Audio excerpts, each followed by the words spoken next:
Fit Challengers. Okay, so listen, we've been trucking along. We've been getting some great results. The weight is starting to respond, which means that your body is appreciating being in balance.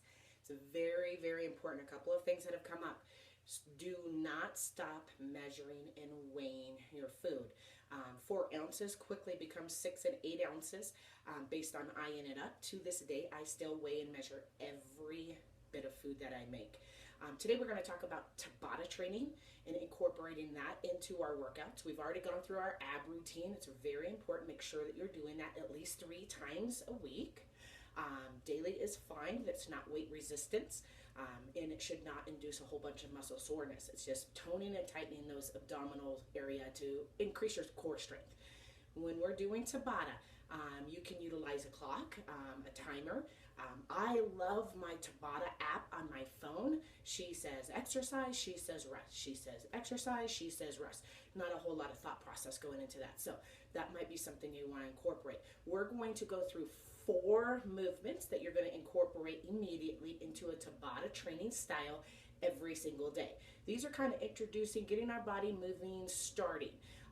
Everybody that is challenging has a certain challenge, whether it be a back injury, whether it be a shoulder injury. That is where we use modifications. And modifications are not cheating. Modifications are making small adjustments to ensure that our form and our technique is safe and effective. It is not worth getting injured. Injury will set you back. Injury will stop you dead in your tracks. So we're not doing that. So movement number 1 is a simple squat. Very important when you're doing your squat to have a very tight core. Your posterior chain is engaged. Your lower back should not be rounding at the bottom, and it should not be over protruding. So we want a nice, comfortable, keeping that hip line in line with our heel. Your stance is going to be, if you jump up and down and you stop, that is your mid stance or your hip stance. We're going to go just a little wider than that for range and mobility. If you haven't been doing squats, your range of motion may be a slight bit limited. So exercise number 1 in our Tabata style is going to be a squat. I'm going to take my feet just 1 foot stance out. Notice it's not a sumo, but it's also not a real narrow squat.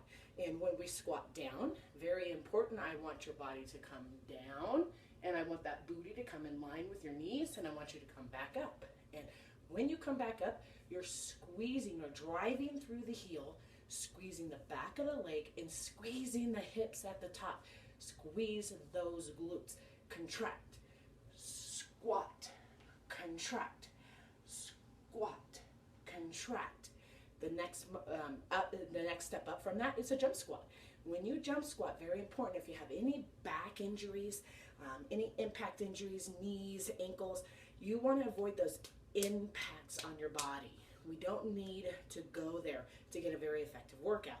So stay with the squat. Make sure that you focus on contracting my quads, squeezing my glutes, working the hamstring, and your exercise will be fine. For those that need a little bit more cardio output, jump squat, up in the air, back down. It's a soft landing, not a hard one. This adds just impact on the knees. So exercise number 1 is a basic squat.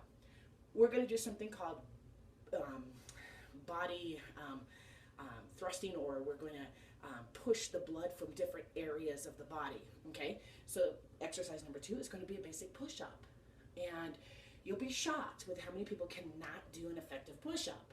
So in order to do a push-up, if you can't do a push-up, we have to baby step or modify the push-up to get to where you can. So exercise number 2 is a push-up. I want you to start on your knees. If you have not done push-ups before, it's fine. These are not called girl push-ups, and many of my male clients do modified push-ups. And the reason for that is that the range of motion is crucial in your push-up. I'm going to turn this direction so you can see the depth. Very important.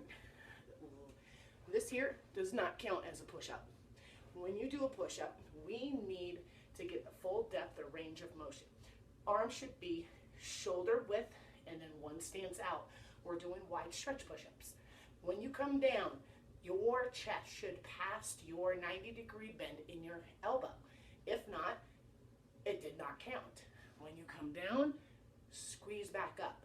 Where am I squeezing? Where am I focusing on? chest, shoulders.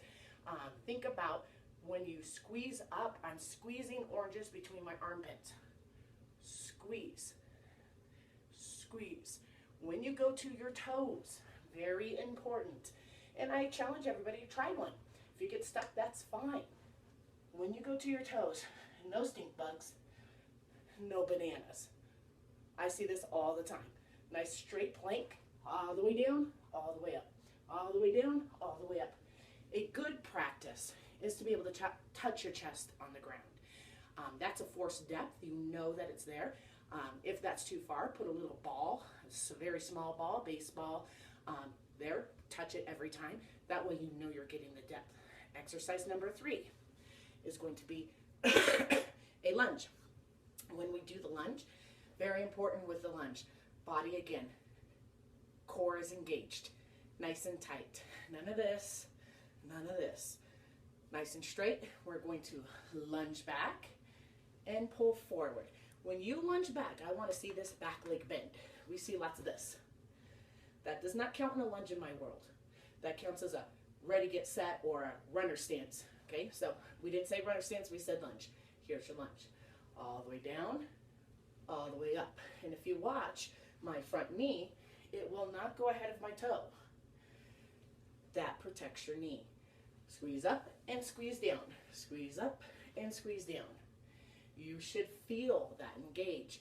When you squeeze up, I want you to squeeze through that front heel, pushing up, driving, contracting the glute, okay? Exercise number 4, okay, is going to be a simple tricep dip. Now, tricep dip can be done on anything. Please make sure that the surface is stable, whether it be a desk, whether it be a chair, whether it be a couch, whatever it may be. The depth needs to be enough that you can get to a 90-degree angle in your tricep and that you have control of the surface. So I'm going to utilize the couch. If you're at the gym, you can utilize a bench. Does not matter. Just make sure that the surface is stable. It's not going to roll away on you. Bad idea to try to do triceps on a rolling chair. So we're going to come to your surface. We're going to drop our booty off. This is a bad tricep, okay? This is basically becoming a pelvic thrust. We're not doing that. We're going to drop the booty back so it skims the bench all the way down.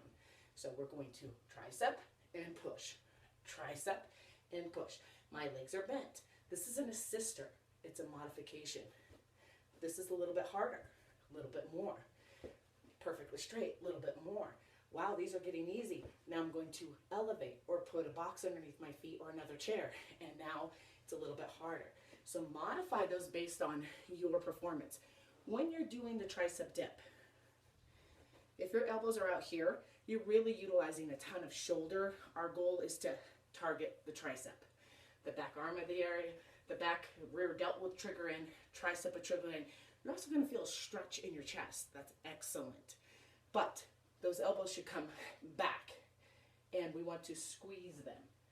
We don't want them winging out is what we call it. Okay, so if we're out here, we're using lots of shoulder, kind of cheating the tricep. Bring the shoulders back, bring those elbows back, squeeze. Now you're really focusing on those triceps. So how it works. You're going to bring your heart rate up. You're going to bring your heart rate down. You're going to bring your heart rate up. You're going to bring it down. By utilizing this method, we basically create a pattern with our heart. What's great about that is it allows you to burn excessive calories throughout the day. These are just 4. Tabata style, we like to do 8 exercises. We're going to start with a nice 4. Each one of them are for 20 seconds, 10 seconds rest. We do them 8 times. When you think about it, at the end of this workout, you really have actually only dedicated, when you think of the 8, it's 4 minutes of exercise for each rotation. 4 exercises, 16 minutes. 16 minutes out of your day can give you an effective, almost a full body workout, and it's a great place to begin. So we're going to begin that. Tabata apps can be found on Apple and on your Kindles, everywhere, and they're free. You just download them. They allow you to know exactly when to start, when to rest, when to start, when to rest. So it's 8 cycles, 4 exercises, and we're just one step closer to being extremely fit. Let's go, guys.